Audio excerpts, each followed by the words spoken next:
From India, Padmanabh Gopinath. What do you think prejudice is, Gopi? I think prejudice is willful ignorance.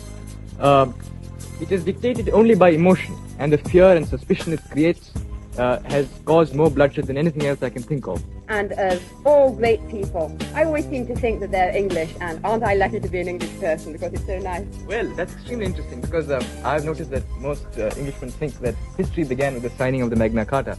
Yeah. It might be of some interest to you to know that history began some 3,000 years before that in the river valleys of the Indus, when your savage Anglo-Saxons were still running about dressed in skins.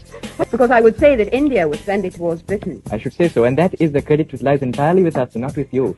And in the second place, I should also say that your policy of saying that all these countries wished for it, it was you who was putting the wish in their mouths.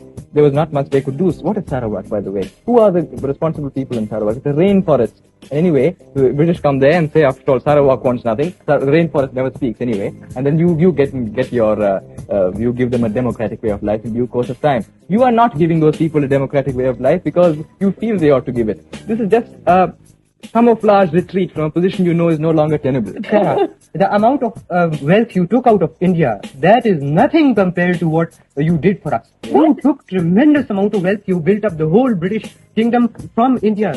But what is material wealth? You know what material wealth is? I wonder.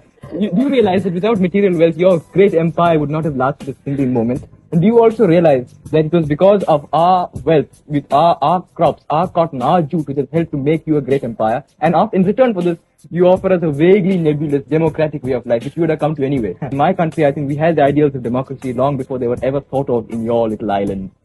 When did you have the idea of We had the ideals of democracy. We had the village councils, what we call the village panchayats, where the elected elders of the village managed the village as an administrative unit. That was done as far back 3,500 years before Christ. Oh, I think Yes, you do, yes. That's I my own entirely opinion. disagree. I think it's something that's ingrained in the Hindus and the Muslims from time immemorial when we were little painted blue savages running around in skins.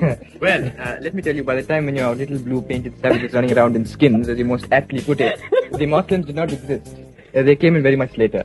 And in the second place, although I agree that in later years there was some friction, you definitely played off the Muslims against each other. You left us with a great heritage of a divided country after you left. The minute I wonder, were we right to go in and attack what we considered a barbarous nation? Then I begin to consider, well, what would that nation have been like today? Would it have managed to progress itself? Or would it be just another nation which would have been taken in under the communist wing? I wouldn't know exactly as to that, but I'm sure that democracy could have evolved on its own. It's not necessary, it was not injected by you into our veins. We did not require that injection.